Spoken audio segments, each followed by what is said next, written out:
Shalom. My cat is moving my camera, as you may have noticed. Hey, stop it. Speaking of spiritual remedies to depression and anxiety, pets work.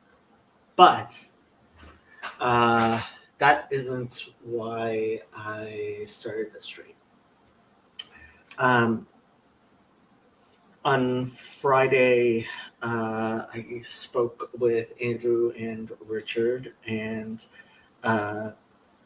you guys may remember that Andrew made quite a bit of a splash when he said that we are not talking about the important things in this little corner.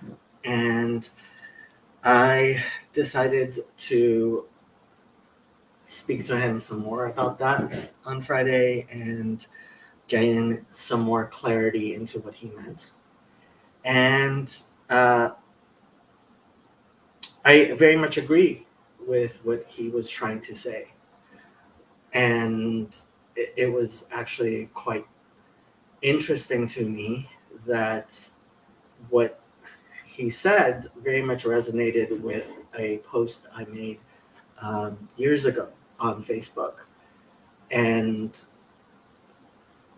generally what I have been trying to do with not just this channel, but really with my life for a while now, and how I got involved in Jordan Peterson at all.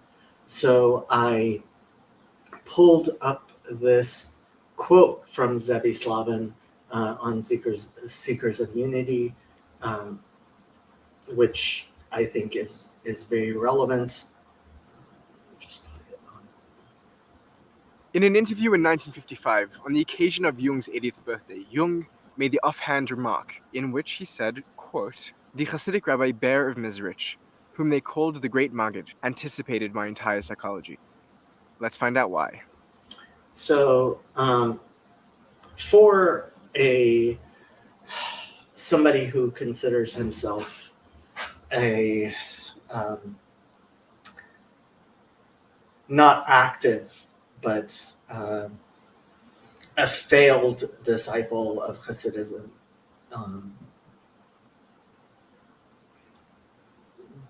the confluence between what psychology says that we need as human beings and what Hasidic philosophy has said for the past 300 years is what we need as human beings is almost too faith reaffirming. And what I did say to Andrew was it almost feels like confirmation bias for me to say the same things that I have been saying. So this is the note that I made on Facebook, March 14th, 2021. Wow. Basically almost exactly 2 years ago. Cognition, rectification, and Chabad. Over the summer, I learned that someone I knew at Chabad at USC completed suicide. We recently gathered at the Chabad house to remember him. It was a difficult time. Rabbi Dov Wagner spoke about how the living should learn lessons in remembering those who have passed. Take it to heart. V'achai yiten al libo. Ben's father spoke about how they wish they had known how he was suffering so they could have helped him more. I spoke about how Ben was always smiling and the permanent dimple that reminded me of him. And Ben Beasy, he was always smiling. He was the type of guy who walked into the room and people took notice. He had many friends. He seemed to have everything going for him. He was a successful attorney, had a strong and great family, um, good friends, but behind that smile, he was suffering in ways that really only someone who truly has grappled with the meaning crisis that so many people today have can understand why a person who had seemingly everything felt like he had nothing and in fact ended his own life. Uh, the question that really bothered us, all of us, was what could we do? I proposed the only answer that could come to my mind, but it simply didn't seem enough. I suggested that we all learn about cognitive distortions and how to diffuse them. This is the best way we know, scientifically proven, to treat anxiety and depression. It may even work better than medication. And I certainly do strongly recommend what's called cognitive behavioral therapy to everyone. It is not merely something that is a remedy, but it is preventive as well. And there are many CBT apps and workbooks available. And funny enough, when we were talking about ChatGPT this morning, what has become perfectly clear is that these book apps and books work better than even many, if not most, if not almost all um, psychotherapists. Although speaking to Eamon Wilson, um, who is a psychotherapist, a psychologist in Canada, he very much explained how some that works for people with very high cognitive abilities, but someone with below intelligence IQ simply can't get it out of a book. Somehow that just felt short. We were at Chabad. It was a clinical answer to what appears to be a spiritual problem. Surely Chabad would have a Jewish answer to the horrible epidemic of suicide we face. The Torah was given to us so that we may live, l'chaim, to life. At the same time, a platitude like "do another mitzvah" also didn't do it. It seemed both superstitious and unavailing. Putting on tefillin and lighting candles helps us connect to Judaism, feel spiritual, and build a community. It doesn't cure depression. I was reminded of the story about the page of Hasidic teaching that was found in a mound of garbage. The Alter Rebbe had analogized the spread of the mystical, secret parts of the Torah to the jewel of a king's crown. If the prince was sick, the king would destroy his crown to use the jewel to heal him. If the prince was so sick that the precious medicine made with the precious jewel would spill, let it spill. That story never sat well with me either. Medicine needs exact dosages. You don't just spill medicine all over the place in the hopes that some of it makes it to the right place. Medicine that heals one person can kill another. The sayings of the sages warn us that teaching without care may lead to disaster. This is a common criticism of Chabad within Judaism, that they are too free in spilling the precious Torah everywhere. Then it hit me. The book of the average person. Not only are the lessons that today's psychologists tell us will keep our minds healthy ancient truths, not only are these truths contained within Judaism, the methods of cognitive behavioral therapy actually mirror the fundamental teachings at the core of Chabad philosophy. Unlike all other Hasidic dynasties, Chabad is not known simply by the name of the city it originates from, Lubavitch. Chabad is an acronym of the three mental faculties as taught in the Kabbalah. It takes its name from the first letters of Chachma, wisdom, Binah, intelligence, and Da'at, understanding. The essential text at the foundation of Chabad is usually referred to as the Tanya, which is the first word of the book and simply means it was taught.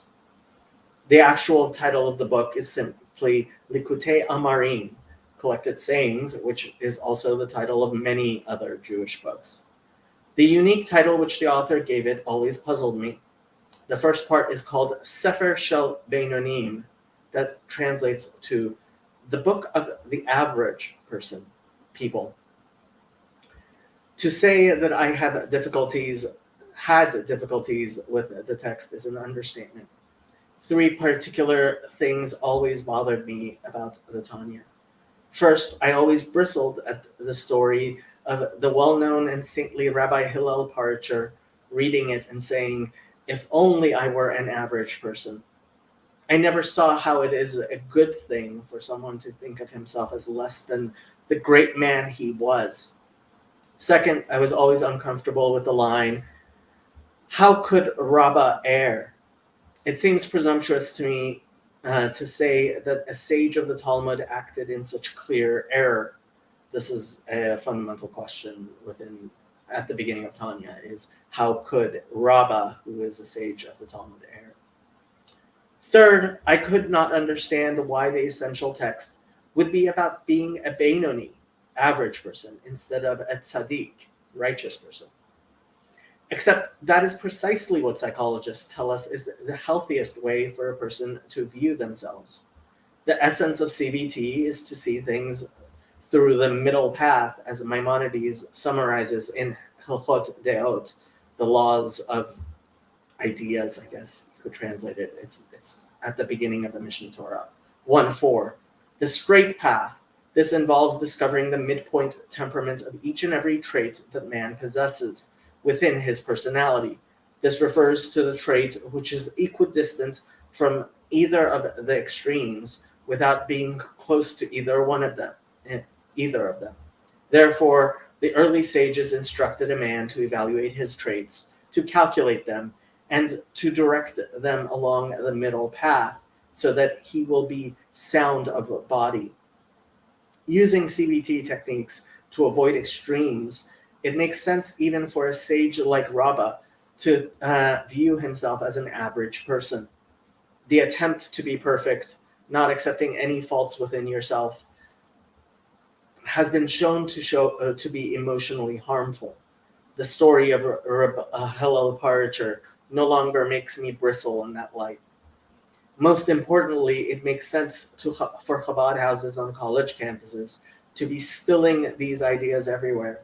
Cognitive distortions are a poison that are literally killing our young. These patterns of thought that are surprisingly similar to those long identified by cognitive behavioral therapists as causes of depression and anxiety. Unlike other medicines, which you should not give the healthy, CBT techniques act to prevent mental illness. Like an encompassing light, it doesn't conform to its vessel and makes no distinction between healthy or sick. Even a person who is constantly smiling to hide his depression can be helped.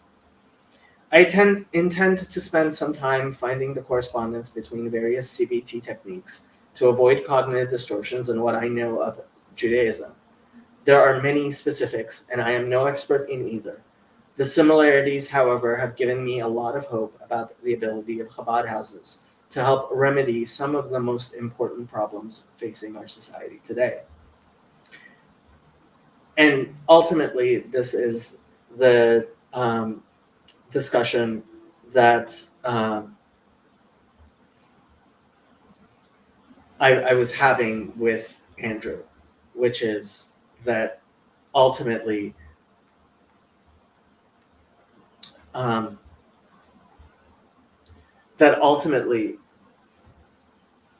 if we're serious about our belief that religion is the answer, that the answers are to be found in the holy books, if we believe that God has revealed a truth that is fundamental and important to who we are and how we live, then it should come as no surprise that the teachings of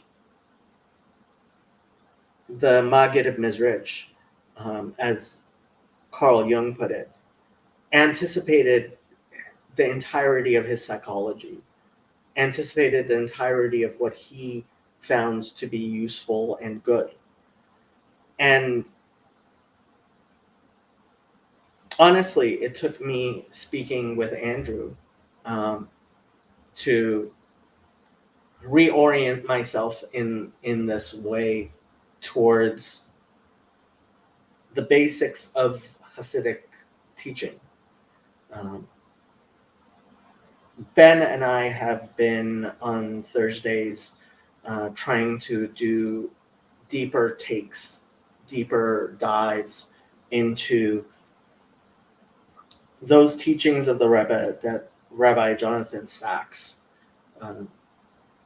anthologized in his book Torah Studies, and to try to dig deep into what I would call the top shelf of the Torah, the crown jewels of what has been revealed in the Torah.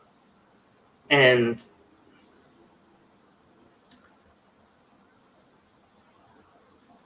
honestly, it is a leap of faith for me to assert that this is the way.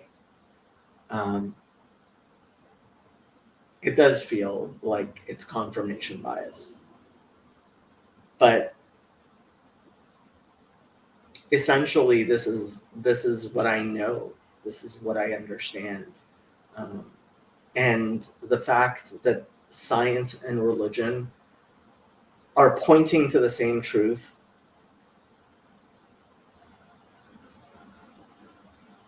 is beautiful, is great, is something to celebrate. And so I've decided, especially now that the Randos United channel is taking off, and Moishi is taking over the project of building the cathedral, I will focus on my pew. And my pew, I'm sorry to hear that, Suzette. We should talk. We should talk, definitely talk. And my pew is a sincere belief that Chabad moach sholet al halev, that the mind should rule over the emotions, that tikkunim, that the teachings of the Kabbalah, of the Arizal and the Baal Shem Tov and the Maggid of Mizrich and his students, their students, those are the ways forward. A proper balance of love and awe and awe and love. That's part of the discussion I've been having on Twitter regarding what I think is a major problem, in that love has become an idol. And I think part of the problem of Christianity, more than anything, is that it is the idolatry. The idolatry of Jesus as the perfect story, the idolatry of love. And my pew is that place where we believe Hashem Yichud Kudsha B'Richu Shchinte, in order to unify the Blessed Holy One and His Spirit, B'Tchilu Richimu Richimu Tchilu, with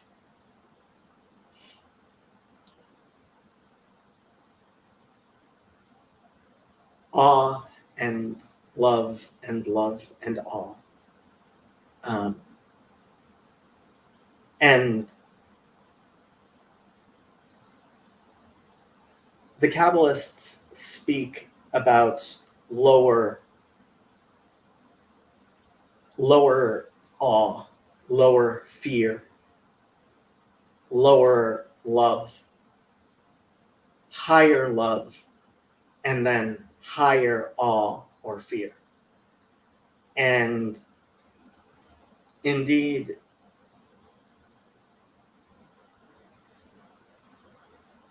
these are steps on a ladder.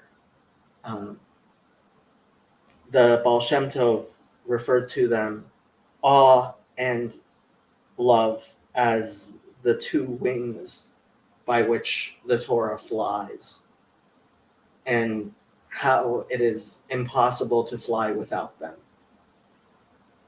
And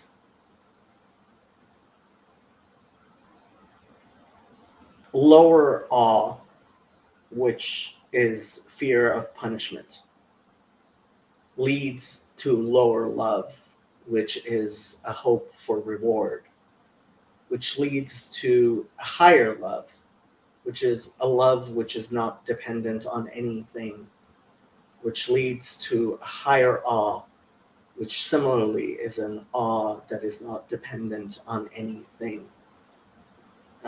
A completely spiritual love and awe that is pure and, in a sense, beyond us.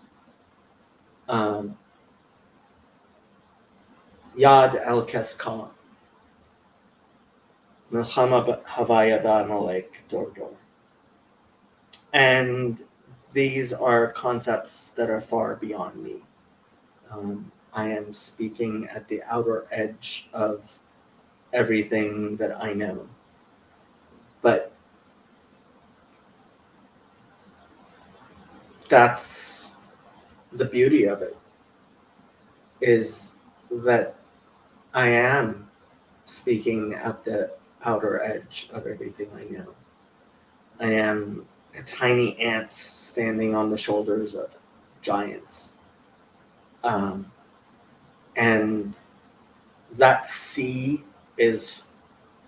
of Torah is so much beyond anything I can express.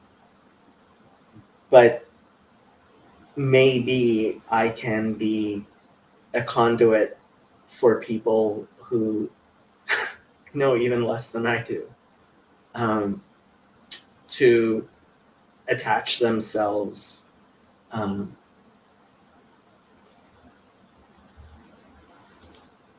no, I did not say Nechama, I said Melchama. Although maybe that verse would be better as Nechama than Melchama.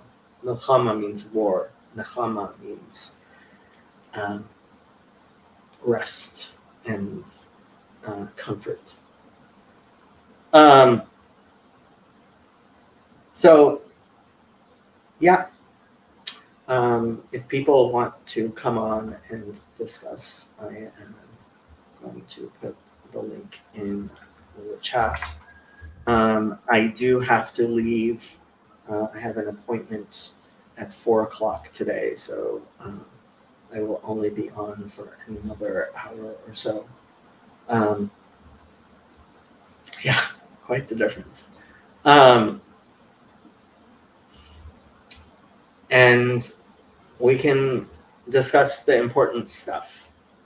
But I guess just to sum up, I do believe that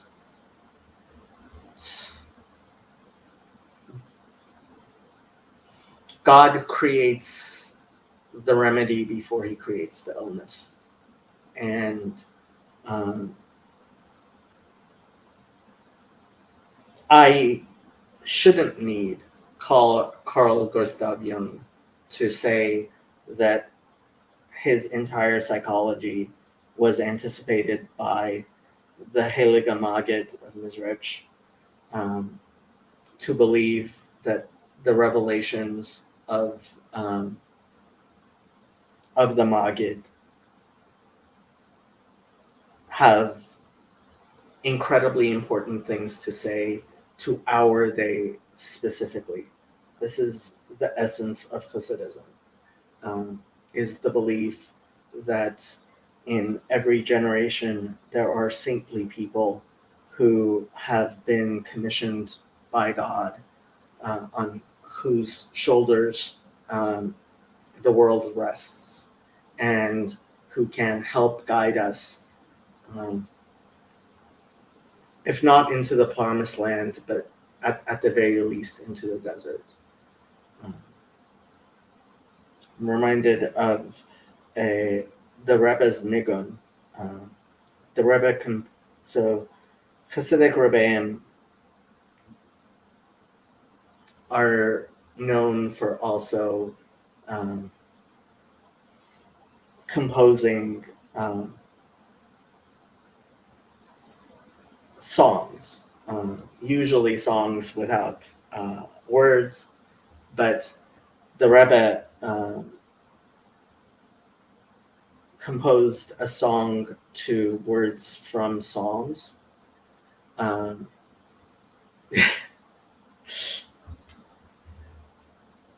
Grizz says, "So let me get this straight. You got some Jew Nostradamus you want to tell us about?" Well, Jung said it was the Heilige Maggid, and who am I to disagree with Jung? If he wants to say that Heilige Maggid was a prophet in his time, before his time, and I'm umming again. In the psalm, I won't afflict you with my voice and my bad music.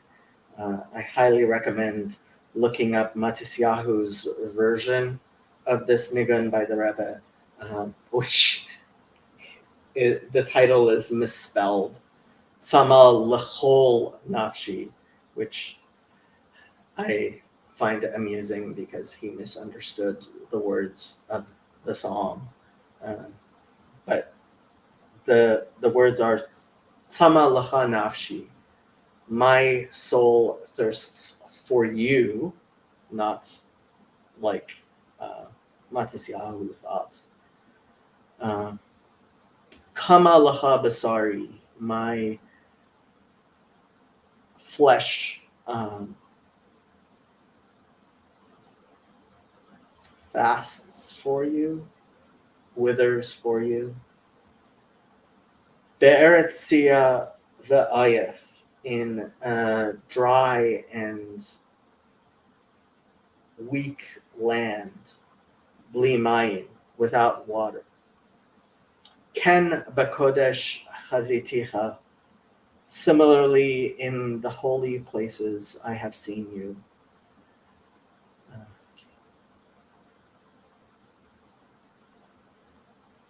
To see your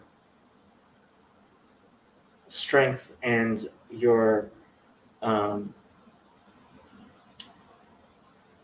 glory.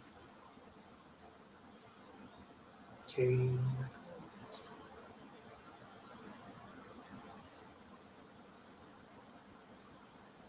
Yeah, I think those are the words.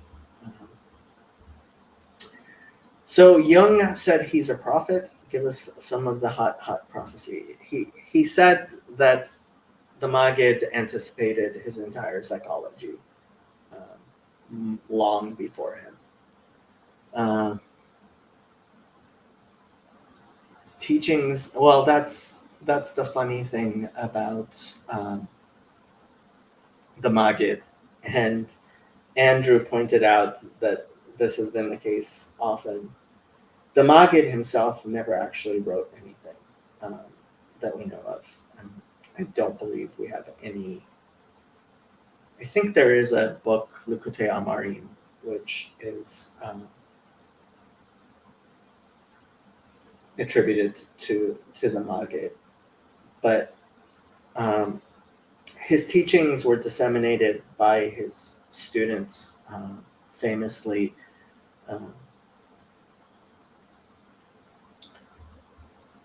the Alter Rebbe wrote the book Tanya. The Rebbe Reb Melech wrote the book Noam Elimelech, and the Rebbe Rabbi Levi Yitzchak of Berditchev wrote the Kedushat Levi, and I certainly intend to share some things from those. Chad says, been dealing with bad depression as of late. So you know what? Let's do something that'll hopefully help. Tanya,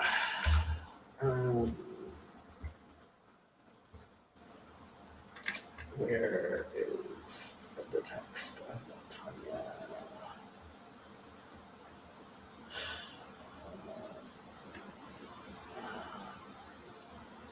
Could you please text of Tanya? There we go.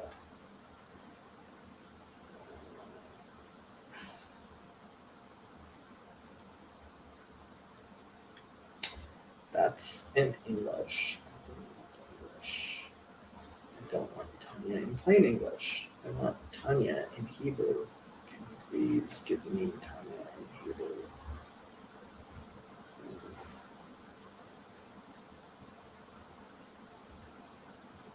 This is not Tanya in Hebrew.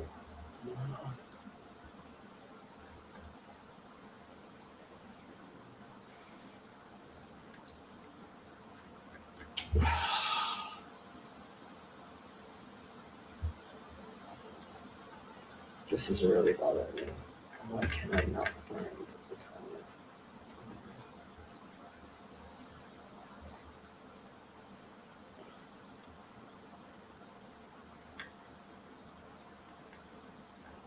Well, here's lessons in Tanya, which hopefully has the Hebrew. Yes. Okay.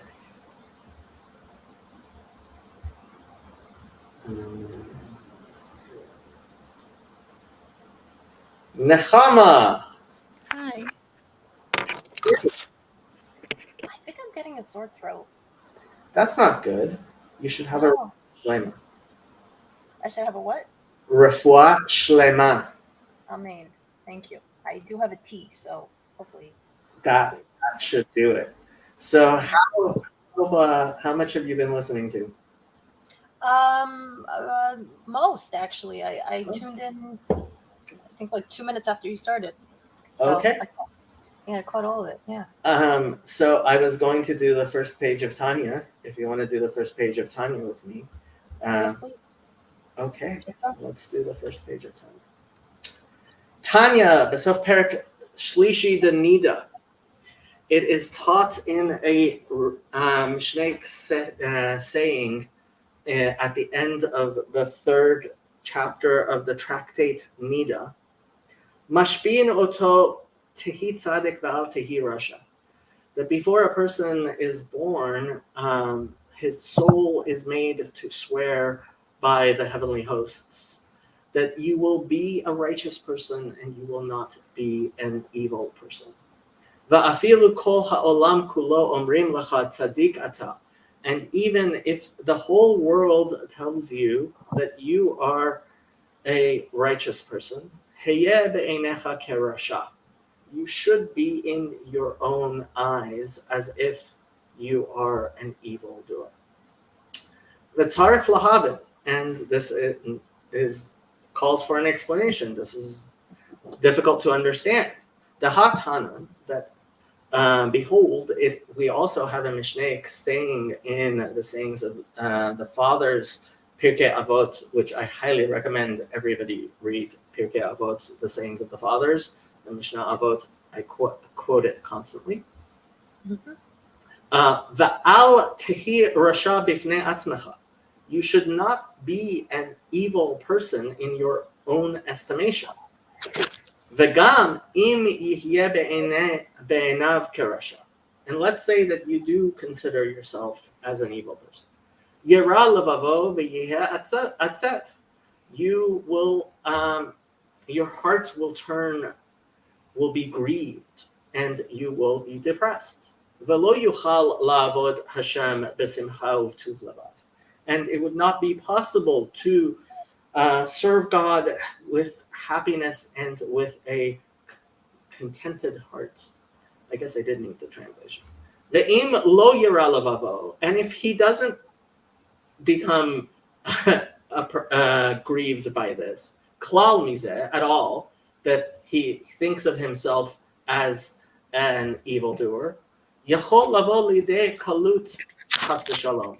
He could come to not actually care at all about whether or not he is a good person, God forbid. Ach ha'inyan. Rather, we have to understand, and honestly, the rest of the entire book is about understanding this. Ki hine matzinu b'gamara he chalukot. That in the Talmud, actually, there are 5 different levels of souls.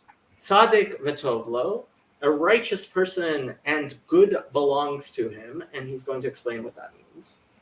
Tzaddik v'ralo, a righteous person and evil belongs to him.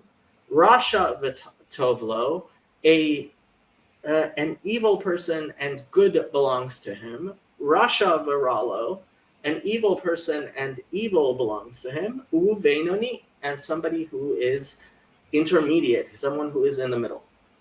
Ufershu begamara, and they explained in the Talmud, tzaddik v'tovlo, that somebody who is righteous and good belongs to him. Tzaddik gamor, that is someone who is perfectly righteous. Tzaddik v'ralo, tzaddik she'eno gam, that a righteous person that evil belongs to him, that's someone who is not completely righteous. Uvaraya mehemna, parshat mishpatim. And so Raya Mehemna, I believe, is in the Zohar. Yes, it is in the Zohar.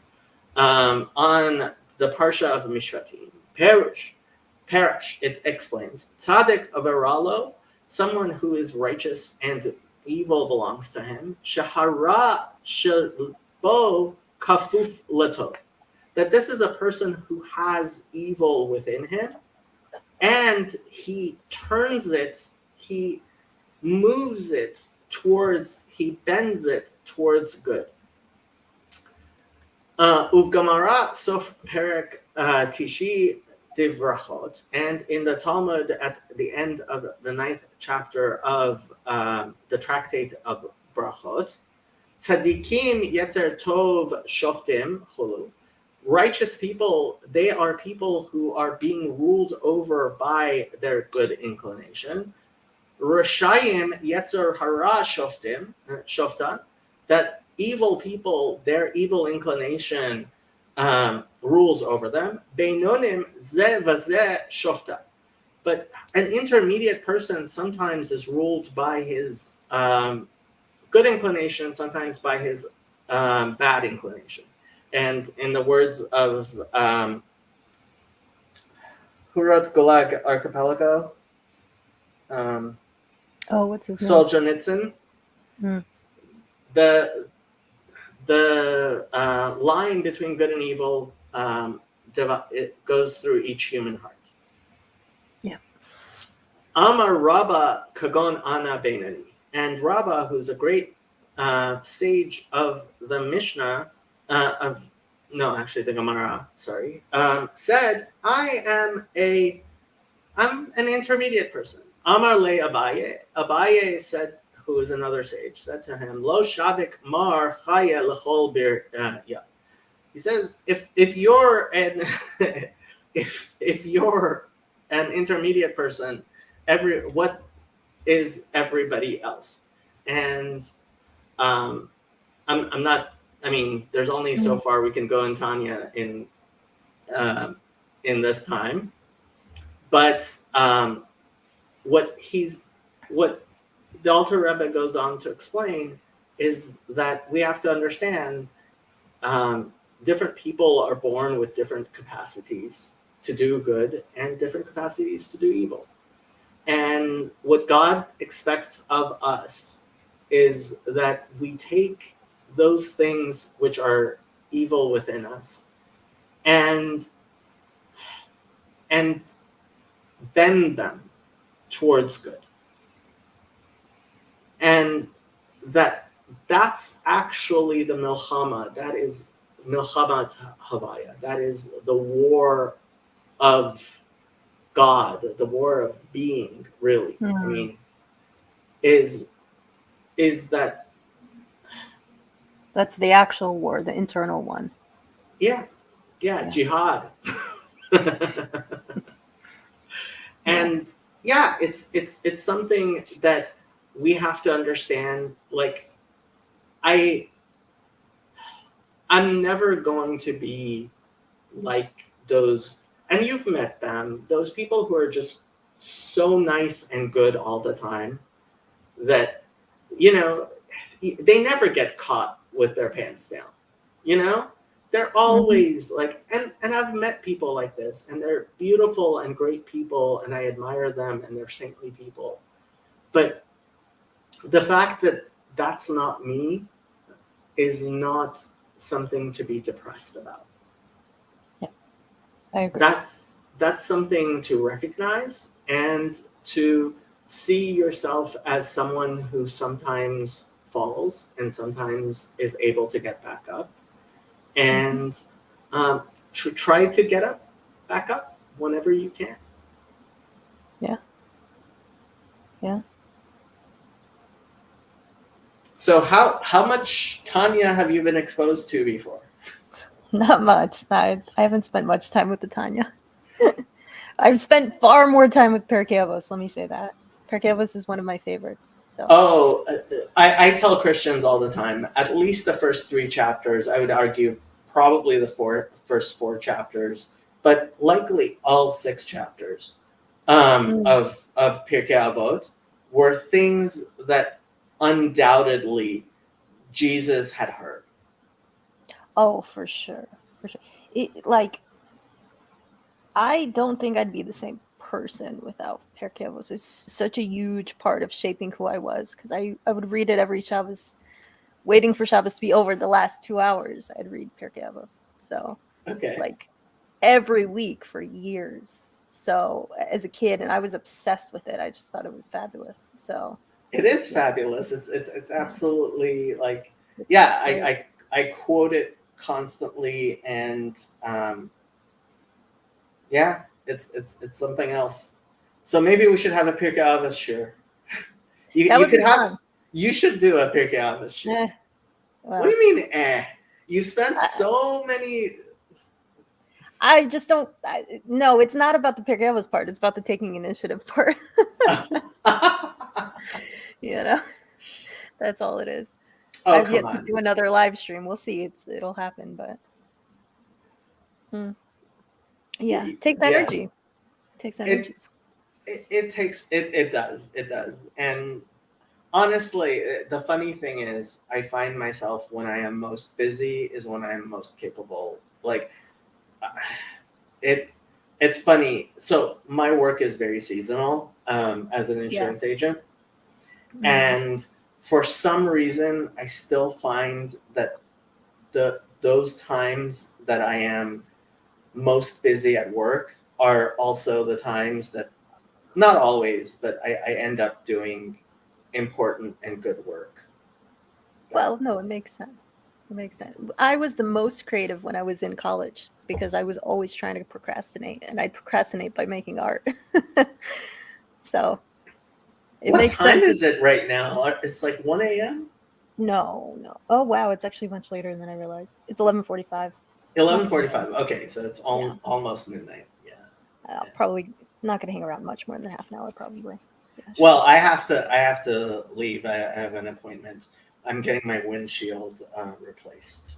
Oh, that's exciting. Hi, Chad. Oh, it's Dolly. Is that Dolly? No, this is Rigsby. Oh, It's a Oh, good boy. Rigsby and Andrew. Rigsby and Andrew. Look at that. How exciting.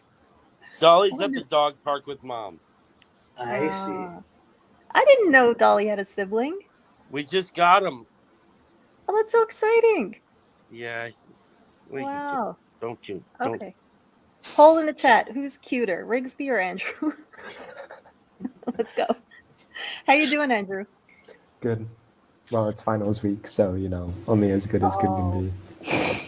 Yeah. Yeah. Well, So glad it's you can all your progress. fault. I made this stream today. Good.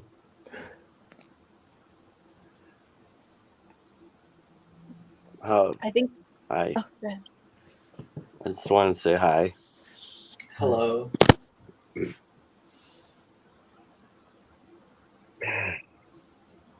What are we talking about here, guys? I mean, heck, I can give my critique again. Give your critique again. All right. Jesus fuck, I wrote this whole thing up. Oh, wow. Yeah. In general, I think like this little corner is too focused on propositional tyranny, right? Like by proposing propositional tyranny as the problem, we fall back into propositional tyranny. You might have to think through that. But it's not the meaning crisis, it's the meaning crises, right? Like this is what I was talking about last time with Amalek. Each of us embodies a meaning crisis, right? And it's also external, exapted, whatever you want to do with Vervaeke's language, right? Like,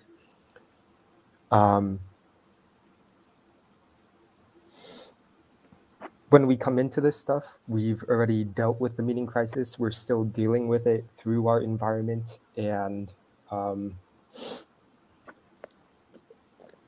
it's not like we discover propositional tyranny and, oh, it's fixed. I have to go to church and do all this stuff. Like, no, we have to work through our lives and slowly work our way out of the meaning crisis. And if we continue focusing on propositional tyranny as the problem, we're not going to get past that. Which is why I'm very grateful for you, Jacob, for going into your tradition and trying to connect this stuff to actual traditions that are, out there. I can go to a synagogue, I can talk to a rabbi, maybe not me, but hey, right? And which is why I don't think like this stream itself is all encompassing of solving the problem, right? Like, I think us Christians need to do this, and even non-religious folk. Like, I know that includes the Marylander, and I think that's part of his critique. Right? You talked about CBT, how that could be helpful, but right now, like, as far as I'm aware, psychologists are absolutely horrible. They are, but I have to say, and this is part of. So I was having a discussion with one of my nephews, and because of everything that he's seen, he's around your age. He was convinced. He's like, all these antidepressants and psychoactive medications, they don't do any good. And I was like, no, you don't understand. They do a lot of good. But that doesn't mean they fix everything. And part of the problems that we have is this totalizing desire for things to be perfect and things to completely make things good and perfect. And it's like, I don't have any perfect answers, but I have some things that are better than other things. And better is better. It's not perfect, but it's good, and we should turn towards things that are even a tiny bit better. You can't reject something that's okay because you want something even better than the okay. I mean, if there's something better than better, great. But just because I can't have steak every night doesn't mean that I should starve. I will say though, like as far as the therapy thing, yes, it's not a black and white, but like it's not simply some are okay and some are good and some are great. Like there's a good portion that are like a minefield in which a person would end up like taken advantage of by that counselor, and so it's a little tricky there, Oh, especially somebody who's going to therapy wouldn't have necessarily the ability or the skills to discern if their therapist is a is a healthy, Good. wholesome, Mhm. decent, good versus a bad apple. okay, so I have to say, now it's become, for me, I think therapists like have become secular materialist priests, and there's a reason you need why you need the community to pay the salary of your ministers. You don't expect the people who are most in need of help to pay for the people who are going to help them. And so this whole model of the people who need therapy paying for the therapy is just wrong in every way. It's we need to pay for therapists on as a community for the people who need it. Yeah, no, that makes sense. That makes sense. Yeah, and I do think that like each of these traditions should be engaging with this stuff, because like, if depression's a spiritual sickness, then what's the whole deal with taking antidepressants? Well, I can explain how the Baal Shem Tov explained it. Go for it. So the Baal Shem Tov was known as a healer, and he would make potions for people, and he would make amulets for people. And there was an obvious question somebody asked him is, if you're healing these people through spiritual means, like why are you making potions and amulets, and like what's this about, right? And so when you understand in Jewish spirituality, there's the concept of the name of God, which is ineffable, and the name of God, which is Elohim. And the term Elohim, it even refers to human beings in the Bible, right? The ineffable name of God needs to be clothed in that which is effable. And that's what it means. I am the Lord your God. The Lord is what we use for the ineffable name of God. And God is what we use for the term Elohim. And I am the Lord your God, meaning that I am the Lord. I am that ineffable thing. But you see me through Elohim. You see me through the natural processes and the material world. And that's important. What I'm sorry. Yeah. How does this relate to antidepressants? Yeah. That because antidepressants are God's divinity enclosed in the natural processes of the world. Okay. Oh, Trust- I Go ahead.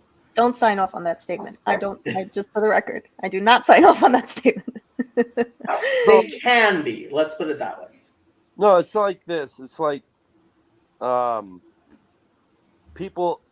There's something that the scientific community invented called Vivitrol, and it's for it's to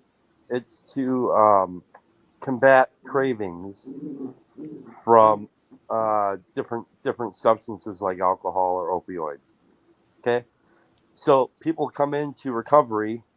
They don't know, but it's probably a root of a spiritual sickness. So then they end up being put on Vivitrol, and and the idea is Vivitrol should be something that kind of, it's not a permanent fixture. It should not be a permanent fixture. It should be something that is a guide while trying to get the real solution to your problem and embodied. And if you don't embody a real solution, you could be on Vivitrol for like a couple of years, but the second you come off of it, you're probably going to pick up again. I see it time and again, but they're not told that, and they're by the doctors. They just are told. I don't know. Some people, I've heard some people say their doctor told them that they thought they should be on this thing forever. It's like, that's not going to fix anything. And so I've stayed away personally from antidepressants for a couple things. I'm afraid of what other people will think about me in my recovery community if I take them, even though they all would say, go get outside professional help. I also have this other thing called an ego that tells me, but I should know better and I should be able to think my way out of this thoughts that are constantly plaguing me. Even though I can't seem to do that, I know that I can't. So I have a lot of fear around it. I'm afraid I'm gonna be flatlined on my emotions, so I won't be able to respond to the world in an emotional, intimate way. Like, I'm afraid if I watch a movie that I like, I won't be able to have the emotional responses that I am used to and that I like to have. And so all that scares me. And yet I'll just hunker down. I'm like a donkey that'll hunker down in a hailstorm, thinking and just waiting for it to pass. And it's painful. It's very painful. I've been dealing with this a lot for the last couple of weeks, to be honest with you. It's very, very, very, very taxing. And I do know that it will pass. It's just a lot to sit through while it's passing. A lot, and even in prayer and all the shit. Like, the delusion is, I should be able to pray and do this act or whatever, or get out of myself and go help somebody and just have the pain pulled away immediately. That's not how it works. And so the choice I'm left with is, do I just do what I continually do, which is just keep praying and keep trying to be useful, and the pain will pass. I know it will return. There's been moments where it stayed away for several years for the most part, but it's seeming to make its way back, which is a bitch, dude. Because it's like, when you have very graphic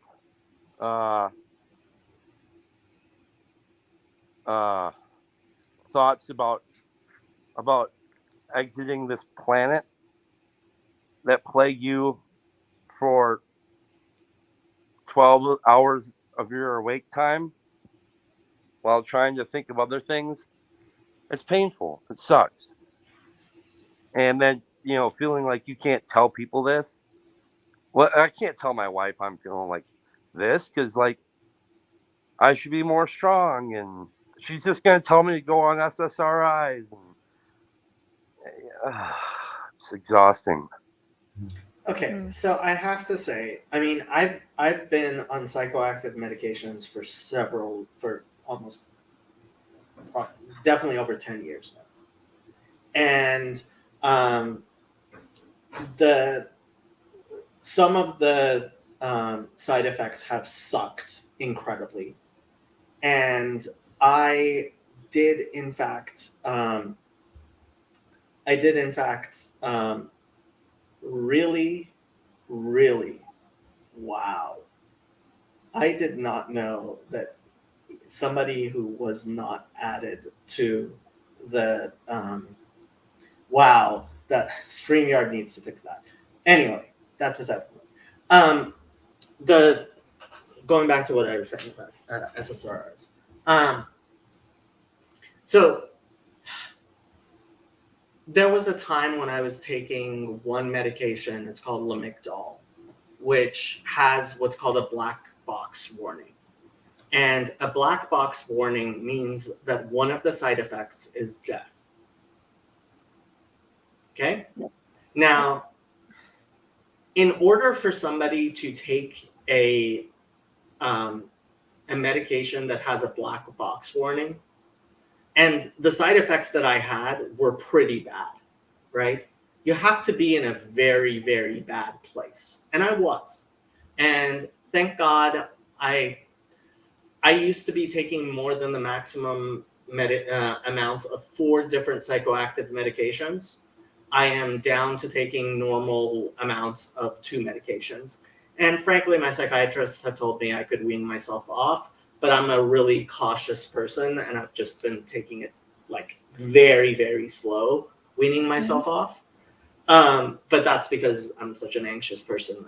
I don't do anything quickly. But I have to say, I have seen antidepressants work absolute wonders with people who have dealt with depression for decades. And there's no question in my mind. I mean, I know people who it's been a world of difference for them. Now, does that mean that it's perfect or it's for everyone or it solves every problem? No, of course not. And you shouldn't expect it to be. And deciding whether to take a medication that is a prescription medication, there's a reason why it's a prescription medication. Otherwise, you could buy it over the counter. And frankly, I mean, if you were functioning okay and taking as much psychoactive medication as I was, it would drive you crazy. You cannot function as a normal person with normal psychology and then go ahead and you can't function as a normal person with a normal psychology and then take these drugs and continue to function in the same way.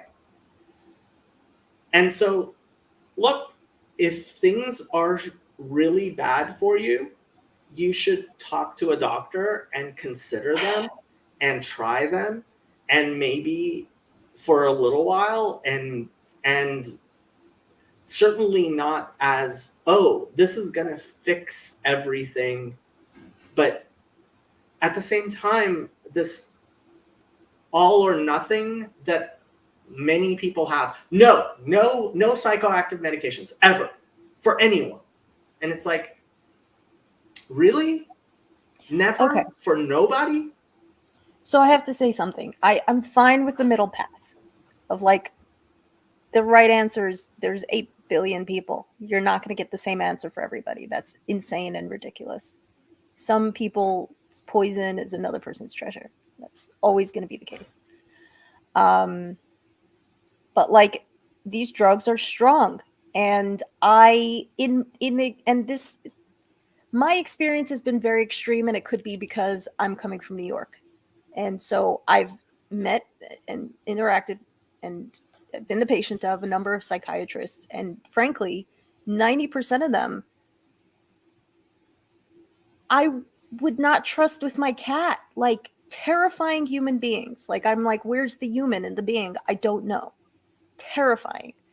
So I'm really very hesitant to suggest that anybody go to a psychiatrist, because to me, I'm that's a frighten, like, the not giving any warnings or educating about what withdrawal is like.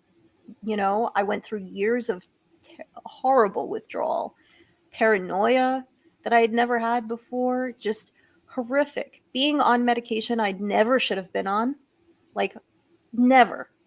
Um, Extremely strong drugs at a very young age, 16 years old, drugs that are not indicated for that age, that are in fact warned against strongly for that age. And thank God I survived it. But like, I lost a couple years of my life. I can't remember much. And not only can I not remember much, I didn't do much. Like, it's so, you know, like you say, it's very not black and white.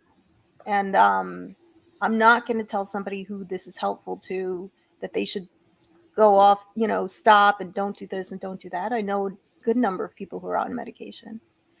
But do think it's important to be honest about the state of psychiatry. And I could not agree more.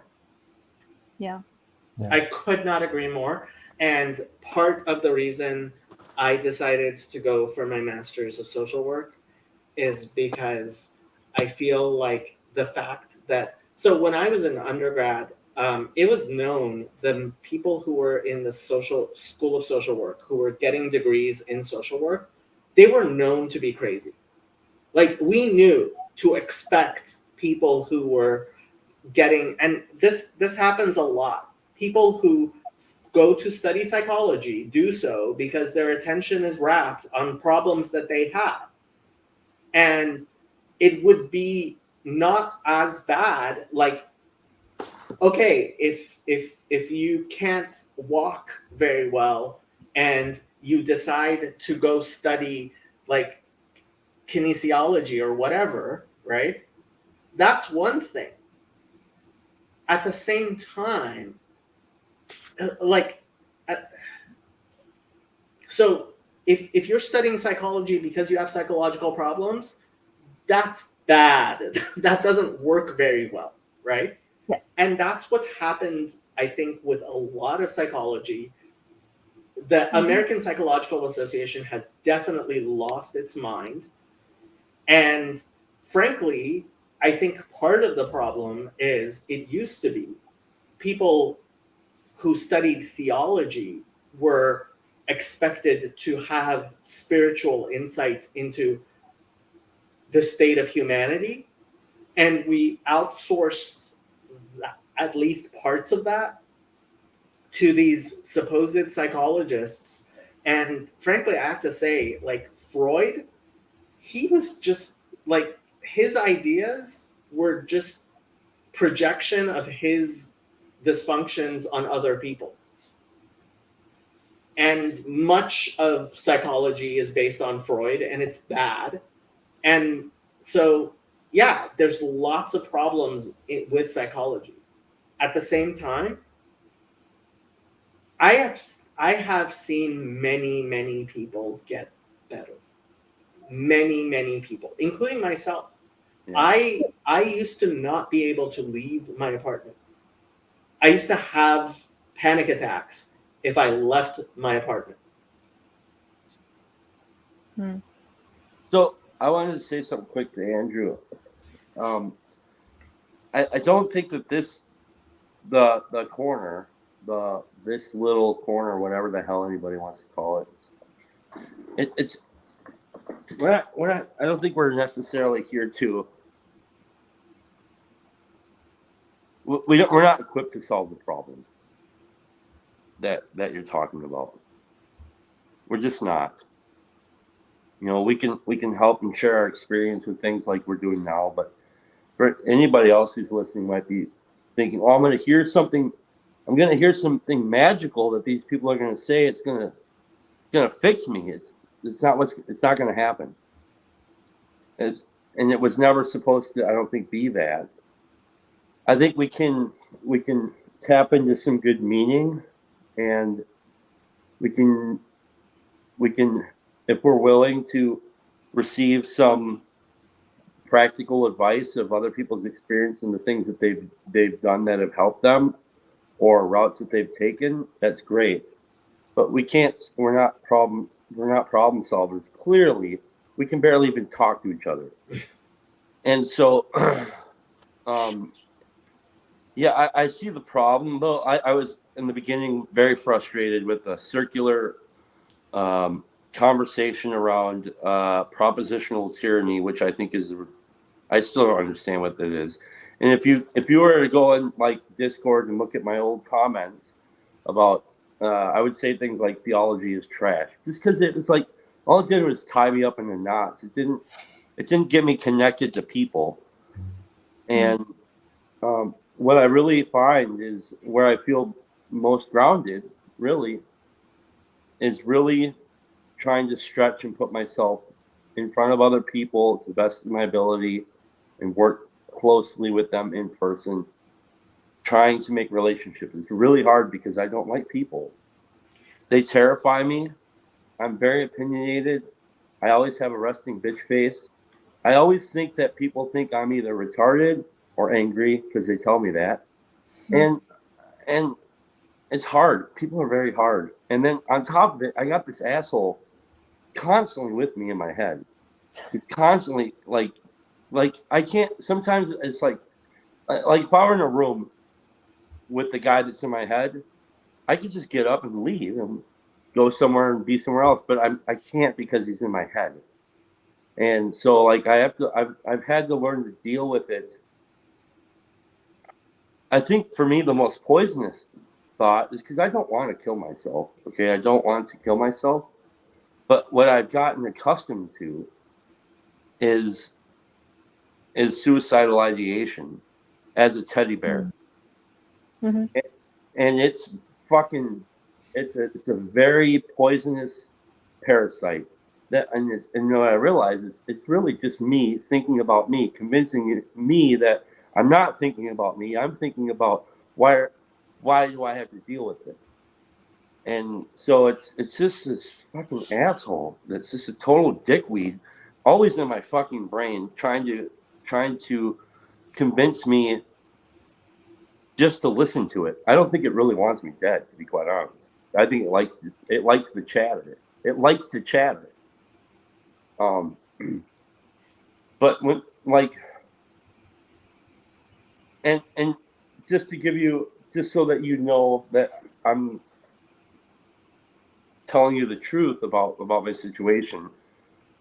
I don't know if I should tell, because I don't know if I want to be that graphic with you guys about the stuff that goes on in my head, because the next thing I know is if I tell you guys this, you fucking guys are gonna be like, oh, every time you see, are you guys okay? Yeah.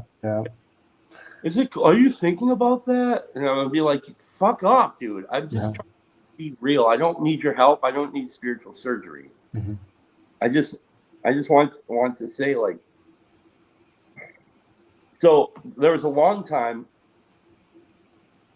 for a few years where I would drive home from work and there was like this train bridge. And every time I drove past that bridge, I would ask myself, or this asshole in my head would say, do you think that the extension cord in the garage would be able to hold a 300-pound man falling from 10 feet and it wouldn't break? Because that was a fear.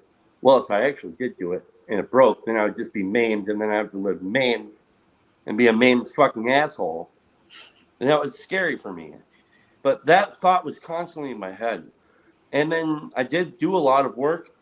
And, honestly, I probably have to do a lot of work again. That's really what it's probably boiling down to. There's some house cleaning I have to do. But recently, there's similar thoughts going through my head for the last few months. Hmm. And it's not a bridge. It's something in my house. Hmm. And it's constantly being like, it's just like it's just annoying. It's really annoying, and it's taxing. And Yeah. I probably should fucking go to a doctor, to be quite honest. Honestly, I mean, it sounds like once you're actually thinking to the point where you're thinking about particular ideas, and it sounds like you're not very good at having ideas, because those ideas, like that bridge, you would bad way of doing it. Um, um, yeah, and like, but you know, once you're already down that road, Mhm. that's when you really should start. At the very least, you should be going to therapy on a regular basis. Yeah, like since I was probably 9 years old, basically. Mm. Yeah, Well, I've never seen a therapist. I'm sorry, I just haven't. I haven't even gone to. I don't even have a. I haven't even gone for a physical to see a doctor in probably 15 years. So I'm not. Like that's doctors, and filling out job applications and voting are things that I don't do. Okay, and all probably for the same reason. Okay. Um, Jordan Peterson had one rule which I really liked the power of, which is treat yourself like someone you're responsible for taking care of. Because I know one thing. So when I got my dog, it was my first dog. It was during the time when I had difficulty leaving the house. And I had such difficulty leaving the house that I would sometimes not have any food. And I would not have any food, and I would just be starving, right? And when I got a dog, one thing I would be forced to do is go buy food for my dog. And what was really clear to me was I would not let my dog starve, even when I was starving, right? And so I would ask you, if you were responsible for taking care of you, what would you say to you about going to a doctor? I would say do whatever you want. Okay. I would say I can't tell you what to do. Some people say that this will work, and some people are afraid of it, and I understand, and I can't make you do it what you don't want to do. Well, this is definitely. I mean, this is exactly what I do say to you. I um I certainly can't. You know, My wife I think it would help. my wife is on SSRIs because she has real bad one. She had it really bad.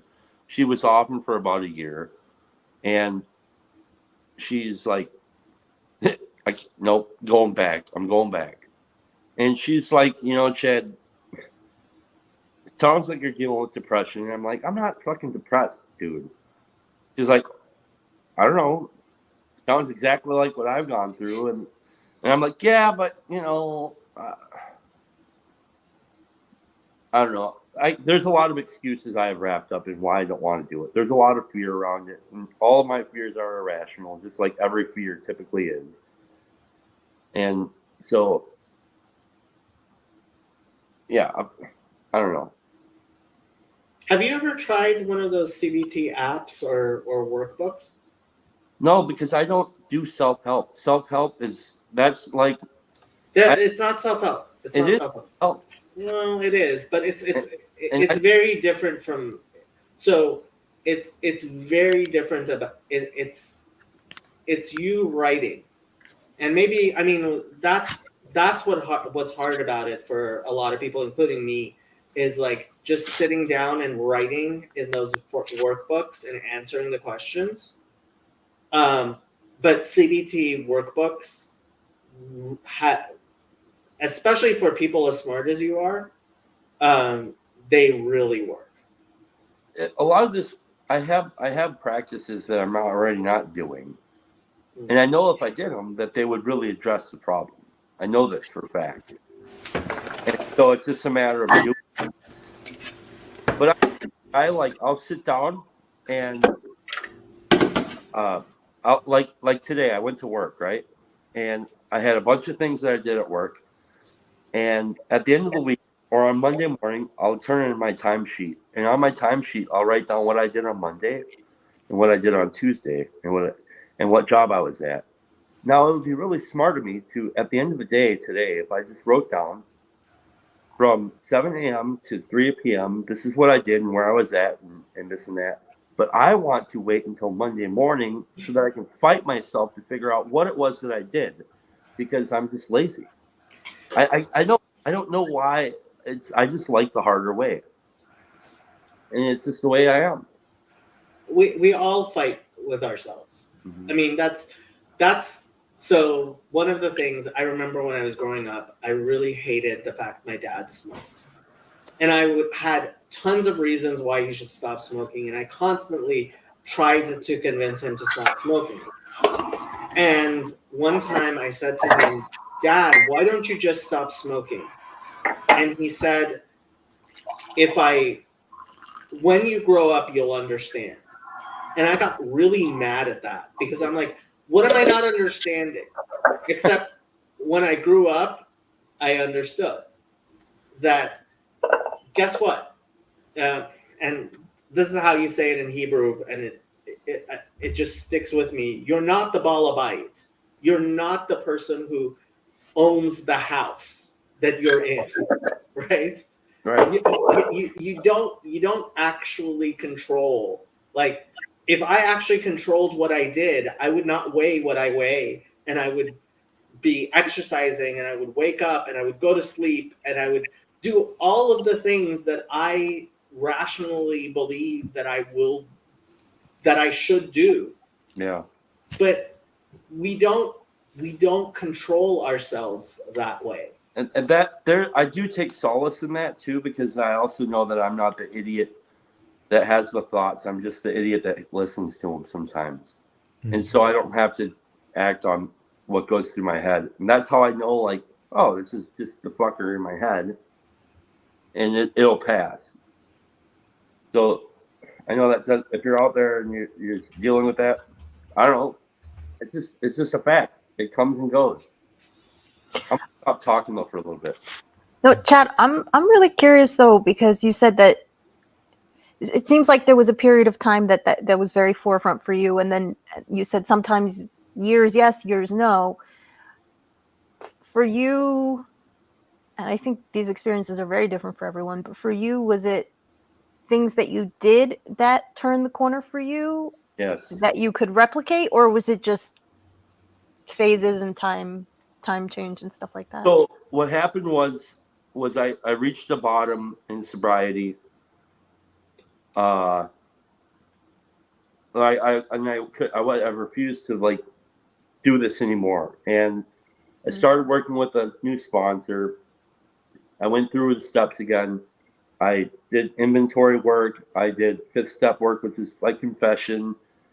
I amped up on the prayer and all this different stuff. I made amends, and I actually really stuck to like working with other alcoholics. And there was like my whole day, like if my job started at 8 a.m., I would be at the halfway house by some dude at 6 a.m.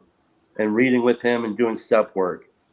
And if my job started at 6 a.m. and I got done at 2, I'd be at the halfway house at 3 o'clock, sitting down with somebody, working with them, spending time with them, helping them. and then I was really involved in that, and I felt purpose, I felt connected, and it's just a fact. You get married, you find somebody that you love, you get married, you buy a house kind of a little further away from the community, and you hit a new season where you're not able to do that every day like you would before. And so adjusting to that has been some of that. Dealing with, and then what happens is the less I'm connected with working with others directly, I'm actually slowing down on my daily practice of nightly review and inventory, morning prayer stuff. I'm just kind of I'm backing away slowly from spiritual practices that keep me connected. The maintenance and the discipline, it can slip away. You can be really in a groove and the slipping is like really tricky because you're like, oh, I'm just not going to do it on Tuesday. Wednesday's fine. Yeah, I'll get it tomorrow. Yeah. Okay, I have to leave soon, but I wanted to quote my favorite chapter of the entirety of the Christian Bible. I'm joking. This is not my favorite chapter, but Romans 7. For we know that the law is spiritual, but I am carnal, sold under sin. For what I am doing, I do not understand. For what I will do, that I do not practice. For what I hate, that I do. If then I do what I will not do, I agree with the law that it is good. But now it is no longer I who do it, but sin that dwells in me.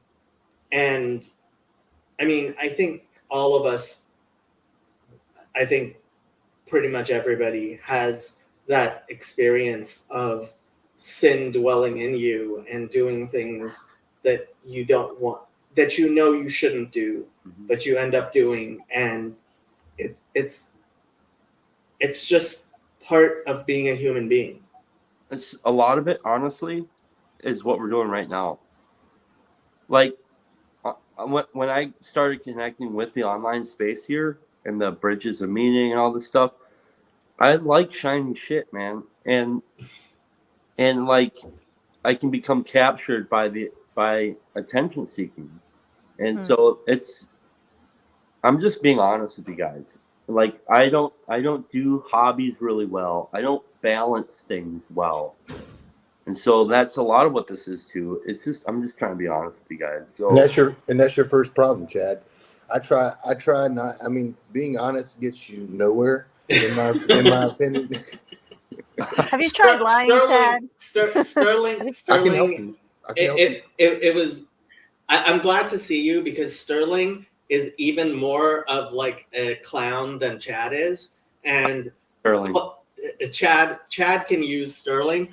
I have to leave, but Nahama's here and she has admin powers and she will conduct this after I'm gone. Bye-bye. Yeah. Take care. You're not going to be good at it at first. I'll tell you that, Chad. It's going to be something that you learn that you have to practice. Like, what, being dishonest? Yeah. Oh, I'm a pro, bro. Oh, really? Yes. All right, hit me with why? Tell me a lie. Tell me a lie right now. Used to living that way until you can no longer bear the weight of being that person because that's not who I really am. You gave up on lying? Fuck yeah, dude. You're a quitter. Yeah. When you start every day because you know it's directly attached to the lies that you're living out. That's what was going on with me. Yeah. And that's painful, man. If I could, I would. Yeah. Yeah. Living a double life, it's not great for your psyche. It's rough. Can't last forever. The wheels start tearing up at some point. Yeah. Let me just respond to your critique of my critique. I do not believe this corner will usher in the Messiah and everything will be as, flowers and roses and hand holding and whatnot, What are we talking about? We have Sterling here. He's the Messiah. Yeah. We just have to grow out the hair a little more. We'll get there. Yeah. Beard too. Yep. We've done a lot of outsourcing. A lot of this connecting to tradition stuff is outsourcing. And I'm perfectly fine if Jacob goes back into Judaism because, you know, I'm not going to be able to deal with his meaning crisis and like integrating his Judaism and getting him integrated into Christianity all at the same time. No.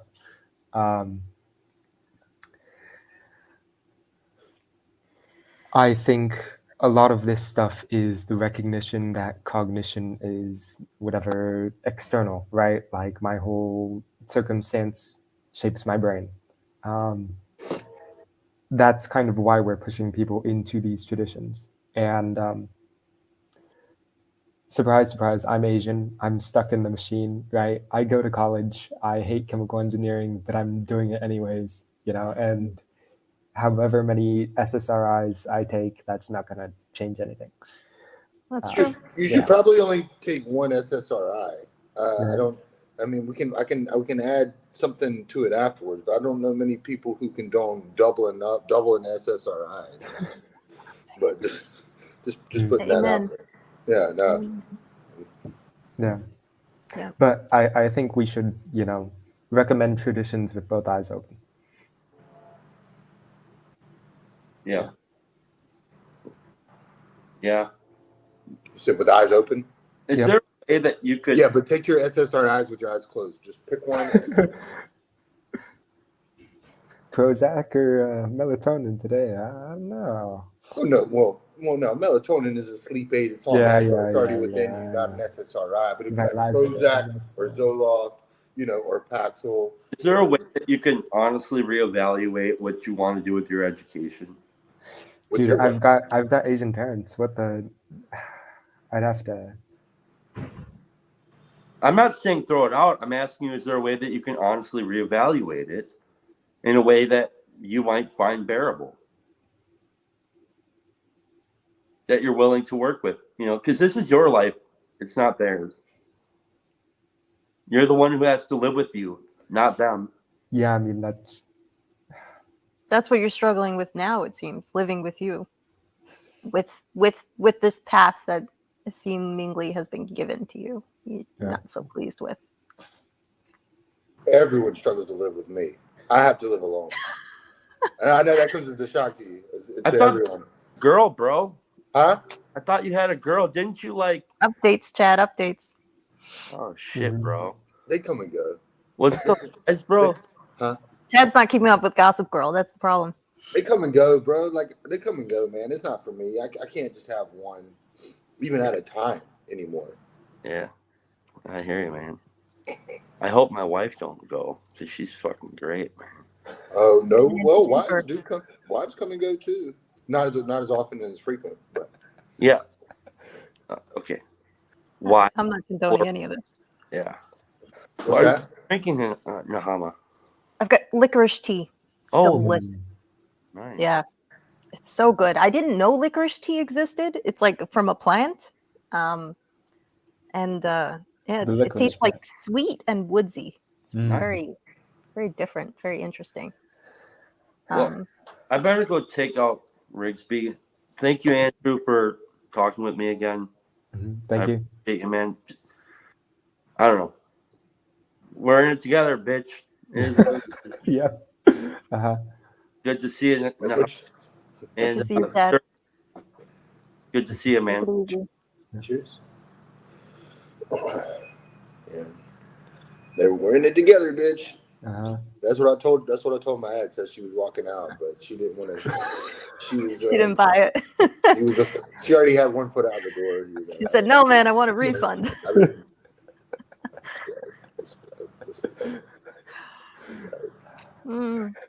Hey, look, you gave it the old college try, Sterling. You did what you could. Is it not my best? Well, this was the second time around with her, right? So look, you did what you could. Wow, and if it's not meant to be, it's not meant to be. Y'all remember this? Yeah, no, we gave it a second chance. It didn't work out. It's okay. You don't know until you try, right? And it's not my fault. That's what I want. That's the message I want to bring home right now. It is not my fault at all. I'm getting a phone call. Carry on. All right, we'll be here when you get back. Yeah. Oh, I hesitate to ask you this, but I kind of want to know. Go for it. I mean, hey. But what is it that you do want to do? Like, what does get you excited? What does get your blood pumping? You know how Jacob was talking about how, like, you know, crazy people study psychology. Yeah. Okay. Yeah. Okay. So you. Not just psychology, just theology in general and whatnot, you know. But hey, what can you do? How far into? Yeah, go ahead. Yeah, I've got like a ton of books. I just read books for the fun of it. That's pretty much it. Yeah. Well, when they're interesting, they're definitely fun. Definitely. Dive into a whole world. Yeah. I end up making friends with people who love Dostoevsky just for some weird reason. Like, I don't know, I think we find each other like magnets or something. Yeah. There's like a common thread. I don't think I've ever read Dusky. What is he written again? Remind me. Should I know Crime this? and Punishment. Oh, okay. Yeah. Notes on Underground. Brothers Karamazov. Yeah. Oh, Brothers Karamazov. Yeah. Everyone's talking about that now. Yeah. That's fun stuff. Yeah. I can see why you like that. Mm-hmm. Do you write? Not books or anything, just like I journal. That's about it. How about you? Sometimes good readers make good writers, you know? Yeah, I end up, was I a good writer? I don't know, I hope so. I end up just being like passionate about one thing and then writing an essay or something about it, and then that's about it, you know? Yeah. I'm not really wedded to a topic or style or anything, so yeah. Yeah. How about you? Do you like writing? I have a love-hate relationship with writing. Yeah. That's good. I started. Yeah. Well, you think so? Yeah. Pity those without love. Yeah. I started reading and writing both pretty young. So when I went to college, it sort of tainted a little bit my love for writing and reading because, you know, yeah. Well, you understand being forced to sort of subject yourself to all the stuff you're not really interested in. Sort of, I was not having fun with that. So after college, I definitely took a couple of years off of like a lot of reading and writing. And, but nowadays I'm, you know, getting more back into it. I'd love to, I'm excited to get to the point where I can recapture like the excitement that I felt before. I don't feel like I'm quite there yet, but you know, I know it's there somewhere. So I'm sure chasing that high. Chasing that high. Yeah. Nothing like a good high from a book. Yeah. It's a sentence I've never heard before. Some of those books may be feverish, man. Legit. My food is here, guys. I can only do one thing at a time. It's my little brain. Yeah, not like me, you know. No. Eating those fries and eating and talking. Right. No. I'm gonna drop pick up a couple tips from me. Yeah. All right. See you guys. Thanks for having me. Have a good one. Enjoy your food. It's good to see you. Thanks for popping in. Good talking. Yeah. How many years into your college engineering do you? Yeah. 2. Yeah. 2. So you've got 2 more or 3 more? 2 more. Maybe 2 more. 3 more. Realistically, 3 more. But yeah. Yeah. Yep. I did engineering for 1 semester, and then I switched. That was actually a mistake. I should have stayed. For me, it would have been the right choice. But I got scared, and I moved over to communications, which is very different. Did love communications, but the communications bled into media, which I never thought I'd actually use that degree, but interestingly enough, like a lot of the stuff that I learned in college seems very relevant for today's day and age. So I'm finding a lot of that stuff that I suffered through is actually I don't know if you saw the couple of videos I did with Grimm reading that we had posted last week. We have a couple more. I don't think so.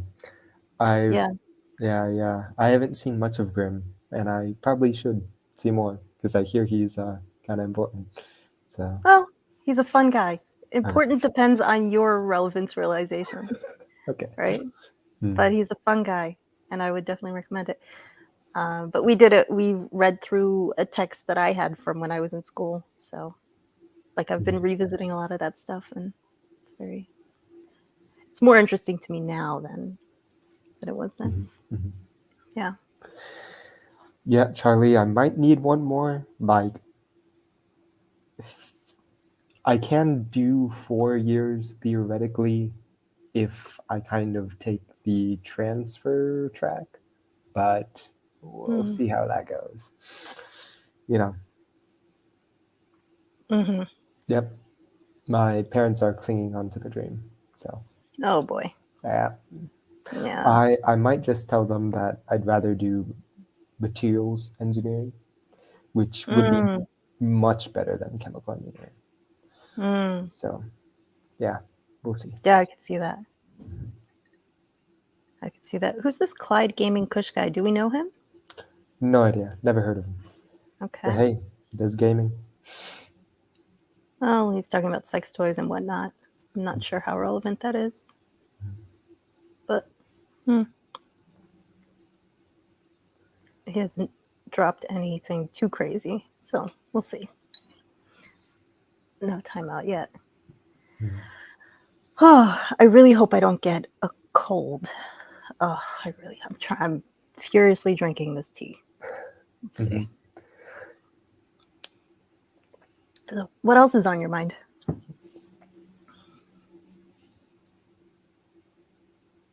You know, I haven't told my priest that I'm like depressed as shit yet.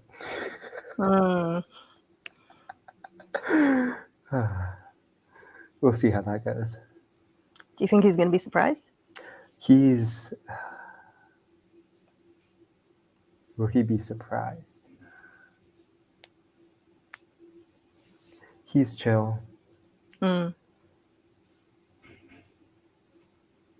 He's like, he's one of those priests from Egypt where like they're legit being persecuted. Like he's an OG. So he lives in the real world. Yeah. Yeah.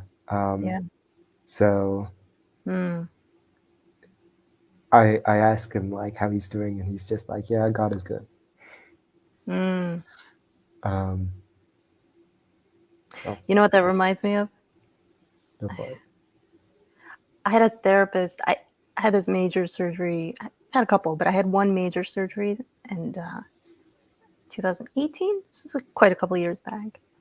And I was like in bed for almost a year.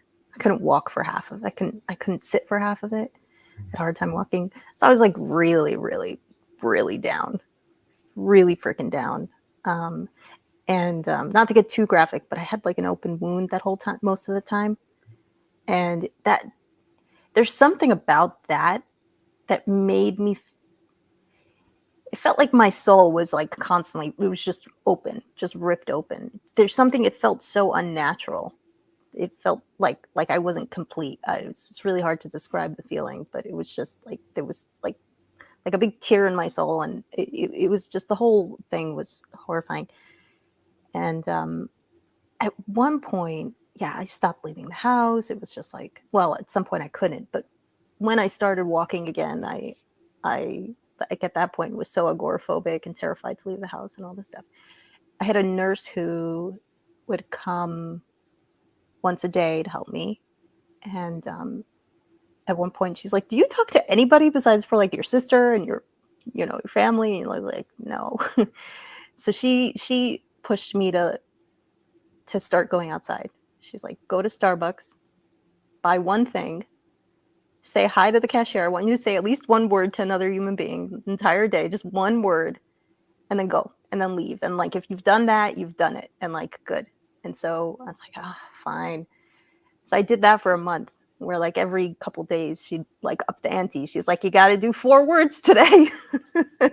Make eye contact with one person and 4 words. I'm like, all right. And then the other thing, and that actually really helped. And then the other thing she did is she recommended me to a therapist who would come to my house. This therapist, why it reminded me, because of your priest. She comes in and I'm, all like telling her why my life is the worst that has ever existed. And, I'm never going to be happy again, and all of these reasons, right?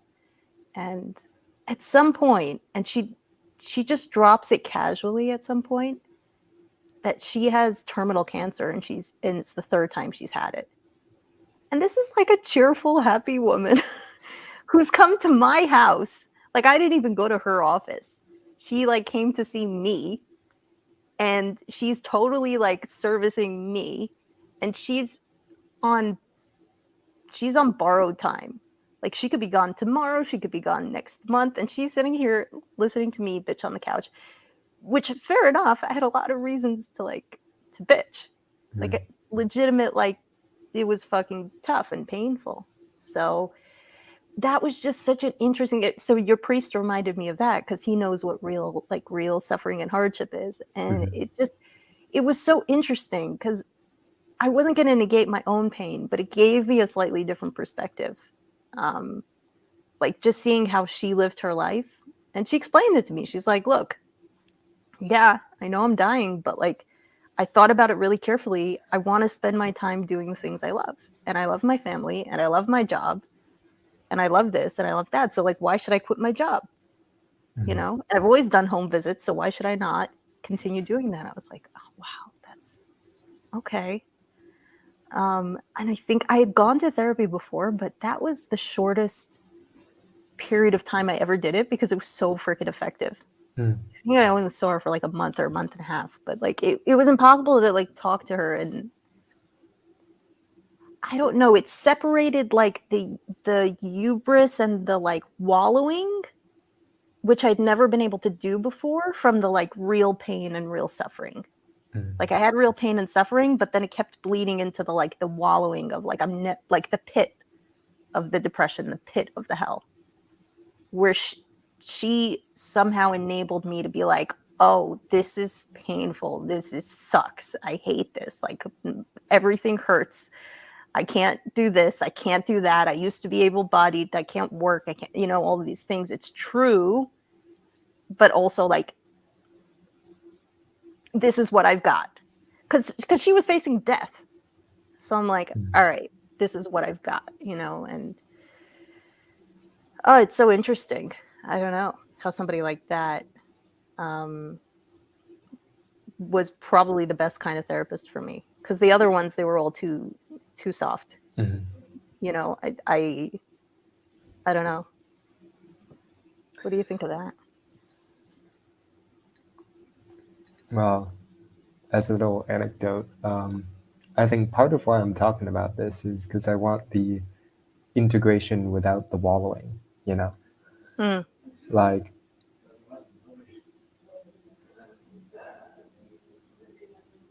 I don't know. This stuff doesn't go away. Like, and it seems like wallowing is sometimes the only integration you get, And I'd rather have integration without wallowing, Yeah. So yeah. Yeah. Yeah. No, I hear that. And I don't know. I can't say I understand, how you feel or what you're going through, but I get the frustration of listening to people chatter all day and going, come on, guys. Oh, you're just not getting it, Yeah. I get that. But everybody's, just like, well, I'm not going to make excuses for people, but it's more so I think I fall more in line of what Chad was saying, where it's like, it's not really people's job. They're all trying to do the best that they can. And well, I'm only I'm fairly new to this online space, so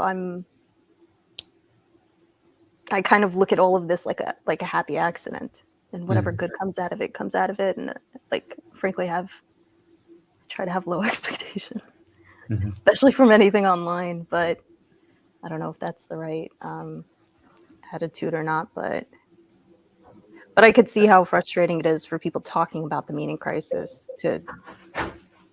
But we're all, man, we're all quite flawed. We're like all very, very human, like really human. Most people don't know much better than the next person. Like we're all doing the best we can and find the right puzzle pieces for our own lives, and sometimes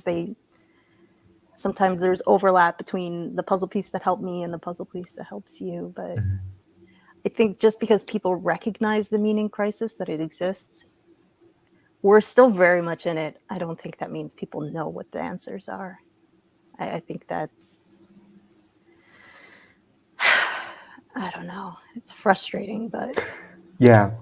I mean, I think right now it's that like people just aren't looking, like, I don't know, everyone's talking about their own tradition and not connecting the meaning crisis to their tradition.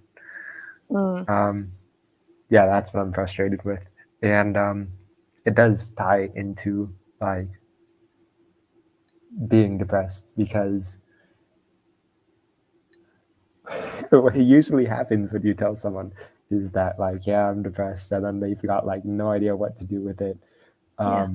And it's like, you can tell someone and be on the brink, or you can tell someone as like an offhand, I don't give a shit, yeah.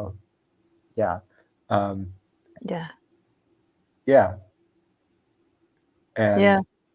it'd be really great if people weren't just like immediately, oh my god, when you tell them, Yeah. I think it's because it's like, I think what a lot of people who are not used to dealing with that or having that conversation or experiencing that in any way, it's such this big scary monster of a thing. They're like, it's so scary, I don't know.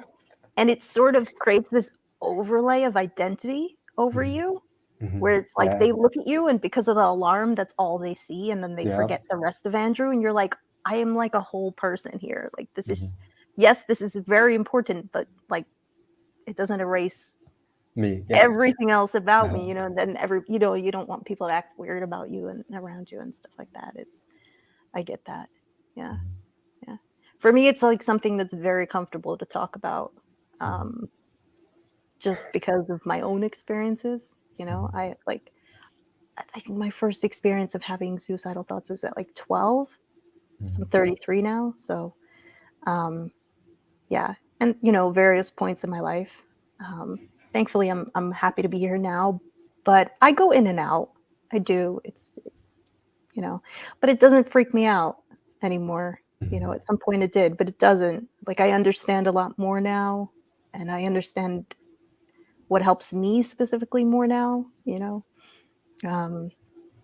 have like a list of stuff to do or people to call because I forget. So like I've made my own little cheat sheet of like, all right, if you're, but yeah. And then it seems like this is very sad. I'm like not happy about this at all. But in the past couple of years, the past 2-3 years, the amount of conversations I've had with people who have been suicidal, it's just more than I can count. And like that's very upsetting to me. I know some people who have actually. I know one person who has in the last 2 years. It's like a young girl. She's like 12. It's very sad. It's just tragic. And thankfully, all the other people I talk to have not. But it's like, yeah, it seems to be a big, big problem. And I do think it has a lot to do. Everybody's individual.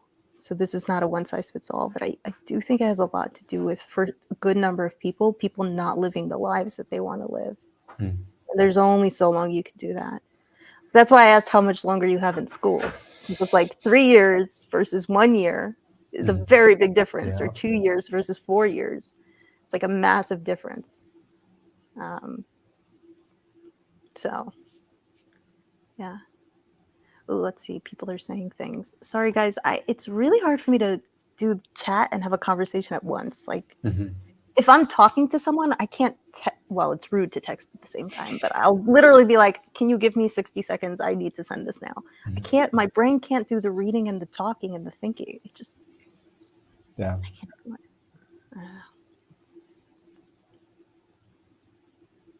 But let's see what people say. Chad says, "Thank you, Nechama, you speak my language." Mark says, "We told folks to socially distance. That's what you get." Yes, don't social distance. It's a terrible idea. And it's been known in our psychology and science that, what's the word I'm looking for?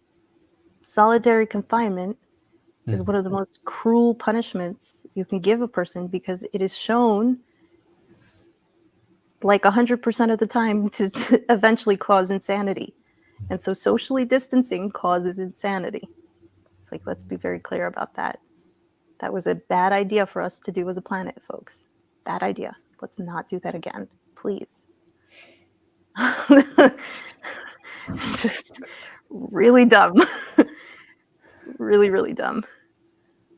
That's my opinion. So, okay, I don't know. Oh, he's talking to Charlie, so you guys are having a conversation. Mark says people being told they can live any way they want, or what living life is. Peterson has success with life is suffering.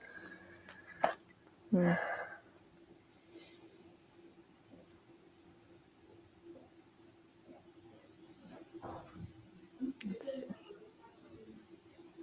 Pick says, one of the things I love about TLC is the mixture between a more therapeutic talkie space and the mixture of all ideas.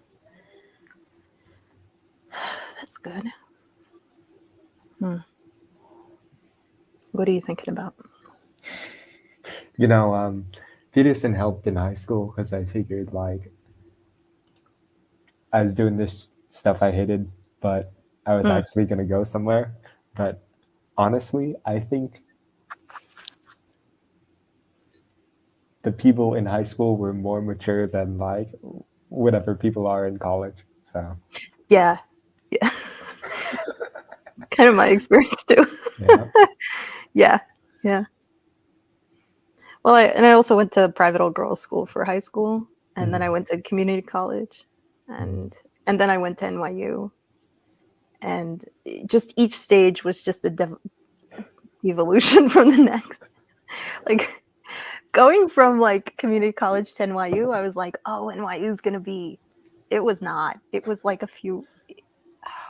Like insanity ramped up, like everything, depression ramped up. It was ridiculous, but in retrospect, it makes a lot of sense. Just more pressure in NYU, and so it's just a culture of like anxiety and Adderall, and it was not in NYU. In the library, there's a beautiful library, the Bopst Library in Manhattan, Washington Square, and it's got this ginormous atrium, and there's about, I don't know, 5, 6, 7, 8 stories.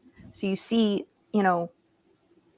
all 6 stories, and they had to build a floor to ceiling just barrier because to avoid suicides, people around finals time and stuff like that. It's just too much pressure. Yeah, the windows at our dorms don't open all the way. Yeah. And it's just so weird. Like, I remember being in the library and just looking at, and just, it's such an unnatural, unhealthy environment. Like, if your environment requires you to create a physical barrier because that many people are in that state so much of the time, I was like, what am I doing here? This is like, yeah. But, we live in a society. We're bumbly, ridiculous humans, and we do all sorts of strange things.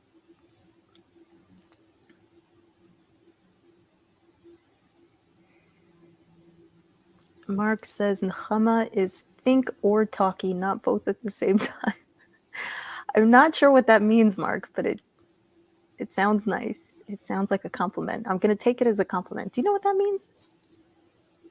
Think or Don't think talk. while you talk. Don't talk while you think. I don't know. Question. Oh, maybe he's saying like sometimes I do the thinking, like the thinking, and then sometimes it's more just chatty. Like,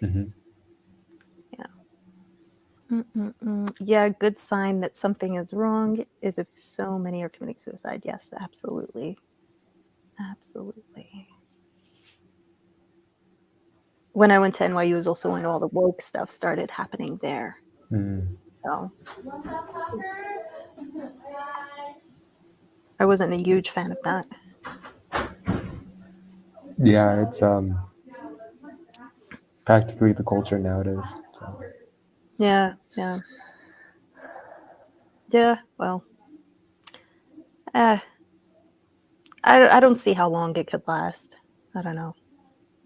It's got to burn itself out at some point. It will. It will. Hopefully, it doesn't take too long. But it's absolutely not sustainable. Nechama ignores Randos United. Oh dear. Hold on a second. I'm looking at the StreamYard for comments, but does StreamYard not show all of them? I mean, it should. Right? Oh, it says some destinations won't get comments, but there's a big check by the randos. I don't know. Sorry, Phlebas. I don't know. I'm not sure how to change that. Oh, he says, just kidding, it's me. Okay. Yeah. All right. I'll hang out a little longer. You don't have admin, right? No, I don't think so. My battery's about to die anyway, so. Oh, okay. All right. So we can hang around till then. It's 1 a.m. here, so I should go to sleep. Yeah. Whenever you want to stop, just go for it, you know? Oh, I want to ask you a little bit more about your, was it priest? Did I get the title? Yeah. Yeah. Tell me a bit more about this guy. So he's, I think he's like in his 60s or 70s, somewhere around there. Long white beard, you know? Yeah. Shaky hands. He's real. He's the real deal. Yep. He's like hardcore, but he's soft, you know? Yeah. Yeah. How long do you know him? About a year and a month, so yeah. It might be good to talk to him. Yeah. You know? I don't know how to bring that up in like normal conversation though. Like, Yeah. By the way, ever since 8th grade. I mean, he's probably seen a lot. Yeah. He's an experienced man, you know? But I get it. I get the anxiety because you never really know how people are going to respond. And the one pet peeve of mine has always been like the frustration of feeling or thinking like I need to take care of somebody else's feelings about my experience. And it's like, it's just tiresome and it's like an extra layer. But he sounds like a wise old guy. So hopefully that's not the case, you know? Yeah. I just like don't want to bring it up if it's not necessary, you know? Like,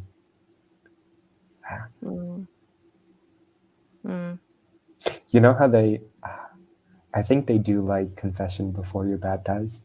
It'd be funny if I just like brought it up then and he's like, yeah, we have to deal with that a bit more. Oh dear. Oh, you could. That's one way to go. Yeah. If you're looking for an opportunity. Wow. Yeah.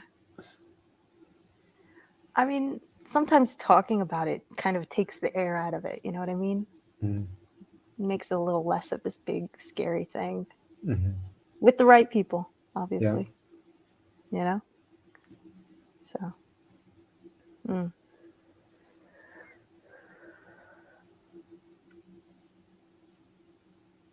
Wow. Well, this has been nice. It went much longer than I expected. Mm-hmm. But I think it's been a good chat. Yep. Hmm.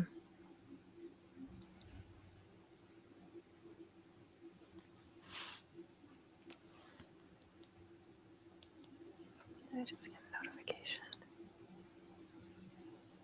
No. Let's see if anybody else has anything to say. Charlie says, ever since 8th grade is a lot easier to say at 20 than at 35. Oh, yeah. Mm.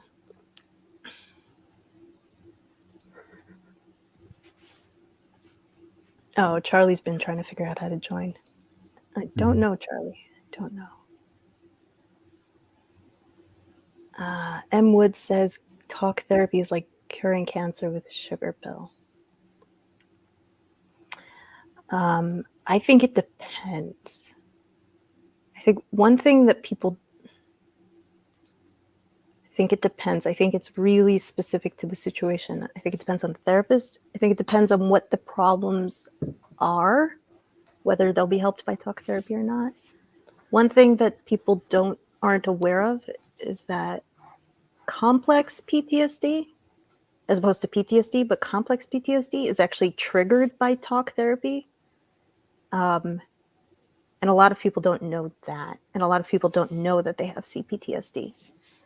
So that's an area that people could get caught up in with talk therapy re-triggering them sort of constantly.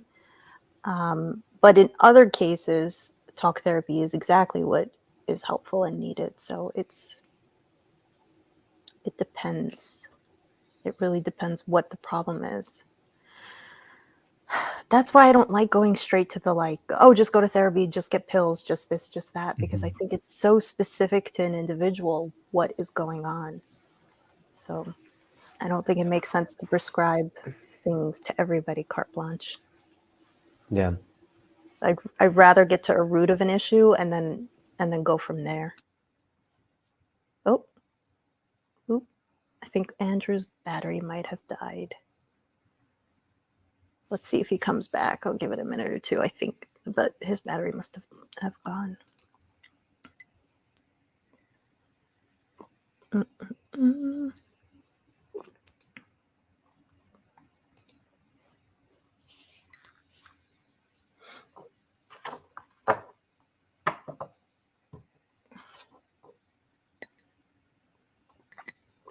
Yep, that's it.